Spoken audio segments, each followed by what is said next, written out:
Hi అండి. ఈరోజు blog వచ్చి మా అబ్బాయి చదువులో చాలా వీక్ అండి. అంటే ఇలా అంటున్నానని కాదు, కానీ ఇప్పుడున్న రోజుల్లో పిల్లలకి ఫోన్లు అలవాటైపోయి వాళ్ళకి చదవాలి అన్న ఆలోచన అయితే లేదండి. ఎంతసేపు స్కూల్ నుంచి వచ్చామా, ట్యూషన్ అయిపోయిందా, ఆడుకున్నామా, ఇంటికి వచ్చేసిన తర్వాత వెంటనే ఆడుకున్నామా, ఈ ఆలోచనలతోటే ఉండడం. మా చిన్నప్పుడైతే మేము చక్కగా స్కూల్ అయిపోయిన వెంటనే ఇంటికి వచ్చిన తర్వాత సరే మార్నింగ్ నుంచి ఈవినింగ్ వరకు కూడా స్కూల్లోనే ఉన్నాం కదా అని చెప్పేసి కాసేపు ఆడుకున్నా, మళ్ళీ అమ్మో రేపు అసైన్మెంట్ ఉంది, ఎగ్జామ్స్ వస్తున్నాయి దగ్గరికి, చదువుకోవాలని చెప్పి ఏ రోజు పాటు ఆ రోజు చదువుకునేవాళ్ళం అండి. ఎర్లీ మార్నింగ్ కూడా లేచేవాళ్ళం, 4:30 ఆ టైంకి లేచి చక్కగా చదువుకునేవాళ్ళం. అంటే ఎంత కష్టమైన ప్రశ్న అయినా, ఎంత మనకి ఇది రాదు అని అనుకున్నా కానీ ఆ టైంలో మనం చదివినప్పుడు మన మైండ్ అంతా కూడా రిలీఫ్ అయిపోయి ఏం చదివినా కూడా చక్కగా అర్థమయ్యేది. ఇప్పుడు ఈ రోజుల్లో పిల్లలు ఎలా ఉన్నారంటే, ఎగ్జాంపుల్ మా పిల్లలే, అంటే మాట్లాడుతుంటే ఇలాగ కంపేర్ చేస్తున్నానని కాదు, కానీ నేనైతే పిల్లల చదువు విషయంలో చాలా సఫర్ అవుతున్నాను. ఈ అమ్మాయికి ఎంతసేపు ఫోన్ ఉంటే చాలండి.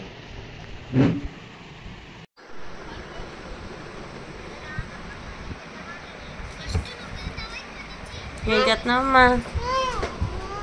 ఫోన్ చూస్తున్నావా? ఇంగ్లీష్ మీడియంలో చదువుకున్న పిల్లలకైతే తెలుగు రాదు, తెలుగు మీడియంలో చదువుకున్న పిల్లలకైతే ఇంగ్లీష్ రాదు. నాకు ఇది చదివి చూపించు. ఏంటిది? గూడు, పక్షుల నివాసం, భక్షించు, తిను, పీడ, బాధ, అరణ్యం, అరణ్యం కాదు అరణ్యం, అడవి, ఉద్యానవనం, తోట. ఇప్పుడు నీకు గుణింతాలు అనేవి ఎందుకు నేర్చుకోవాలి అసలు చెప్పు? మనకి తెలుగు అక్షరాలు అచ్చులు హల్లులు అని ఉంటాయి. ఆటు బండిరా చాటు అయితే గోడ మీద అలా పెట్టుంచుతానండి, కానీ అది ఏంటో తెలీదు. మా పిల్లలు ఏంటో అనుకుంటారు. అది చూసినప్పుడు అమ్మో తెలుగు అక్షరాలు, దాని నుంచి వచ్చే పదాలు, అవి ఎలా నేర్చుకోవాలి, అచ్చులేంటి హల్లులేంటి, అవి నేర్చుకోవడం వల్ల మనకి ఏమొస్తుంది? తెలుగు మాట్లాడడమే కాదు రాయడం కూడా వస్తుంది. అర్థమైందా? నేను చెప్పినప్పుడు నువ్వు నాకు ఎదురు సమాధానం చెప్పకు. నాకు ఒక్క గుణింతం నేర్చుకుంటే మిగతా అక్షరాల గుణింతాలు కూడా వస్తాయి నీకు. ఆ పదం ఇచ్చిన వెంటనే మనకి అమ్మో ఇదేంటి, ఇదే అక్షరం అనేది నీకు అర్థమవుతుందా? ఈ అక్షరం చూసి ఇదేంటి, గానా గూనా? సరిగ్గా చూడు. గూ. నీకు గా గుణింతం చెప్పు.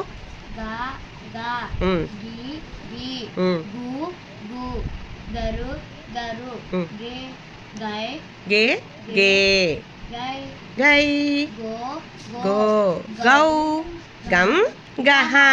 అలా ఒక్క అక్షరం నేర్చుకుంటే, ఒక్క అక్షరం మీద వచ్చేటువంటి గుణింతం నేర్చుకుంటే నీకు అన్నీ కూడా వస్తాయి. నీకు చూడిది కా గుణింతం ఒకటి నేర్చుకుంటే ఒత్తుక్క కూడా వస్తుంది నీకు. ఇక్కడ ఎలా రాయాలి ఏంటి గుణింతాలు, ఇవన్నీ ఫస్ట్ గుణింతాలు బాగా నేర్చుకోవాలి. ఆ అక్షరాలు బాగా నేర్చుకుంటే అక్షరాల ద్వారా వచ్చేటువంటి పదాలు ఎలా చదవాలి, ఇవన్నీ కూడా చదవడం రాయడం అనేది మనం నేర్చుకుంటే తెలుగు చదవడం చాలా సులువు. ఎప్పుడైతే రిటర్న్ ప్రాక్టీస్ ఉంటుందో మనకి రాయడం చదవడం ఇలాంటివి చేసినప్పుడు మనం ఈజీగా చదవగలం. చదువునానా? ఇక్కడ అనగనగా ఒక ఊరిలో ఉందా సొంత కవిత్వాలు వద్దు. ఇక్కడ నాకు పుస్తకంలో చూసింది చూసినట్టుగా చదివి చెప్పు నాకు. ఊరిలో ఒక చివరిలా కళ్ళు ఉండేది. ఆ కళ్ళలో ఒక పెద్ద మర్రి చెట్టు ఉండేది. ఆ మర్రి చెట్టు మీద ఒక కాకి గోడె కట్టుకుని నివసిస్తూ ఉండేది. ఆ మర్రి చెట్టు కింద పాము కుట్ట ఉండేది. పాము కాకి ఆహారం తేడానికి వెళ్ళాలి. పాము కాకి లేనప్పుడు గమనించి తినేసేది. కాకి వచ్చేటప్పటికి పాము లోపలికి వెళ్ళిపోయేది. ఇది నీ సొంత కవిత్వం కదా? మాకు మా టీచరు చిన్నప్పుడు ఎలా చెప్పేదో తెలుసా? పుస్తకం ఇచ్చి పుస్తకంలో చూసి పాఠం చెప్పిన వెంటనే క్లాస్లో ఎంతమంది అయితే స్టూడెంట్స్ ఉన్నారో అంతమందితోటి కూడా చదివించేవారు. అందరిలోని మనం టెక్స్ట్ బుక్ పట్టుకుని ఈ పారాగ్రాఫ్ ఇక్కడి నుంచి ఇక్కడ వరకు నువ్వు చదువమ్మా అంటే ఆ చదవడం మేము గొప్పగా ఫీల్ అయ్యేవాళ్ళం.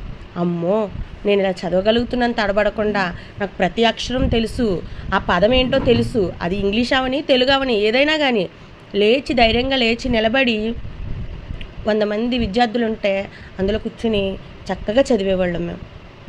ఇప్పుడు నువ్వు ఇదేంటిది చెప్పు. అనగనగా ఒక ఊరు, ఆ ఊరి వెలుపల ఒక మర్రి చెట్టు, ఆ చెట్టు మీద ఒక కాకి గూడు కట్టుకుని నివసిస్తూ ఉండేది. ఇక్కడ ఈ పదాలు చూస్తేనే నువ్వు చదవాలి, అది ఏంటన్నది తెలుస్తుంది నీకు. ఆ అక్షరం ఏంటి, ఆ పదం ఎలా చదవాలి అన్నది అర్థమవుతుందా? అది ఆ మర్రి చెట్టు కింద అంటే 1కి 10 సార్లు నీకు ఏదైతే ఇచ్చారో ఆ పారాగ్రాఫ్ చదువుకుని అది అప్పచెప్పి కంఠస్థపట్టు పట్టిబట్టని నేను చెప్పను, ఆ పదం ఏంటి, దాని నుంచి వచ్చేటటువంటి భావం అర్థం ఏంటి అన్నది అర్థం చేసుకుంటే నువ్వు ఈజీగా చదవగలవు, రాయగలవు. అర్థమవుతుందా?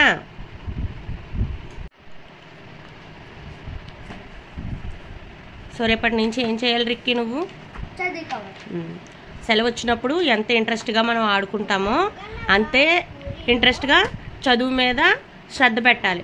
Bye friends, thank you for watching.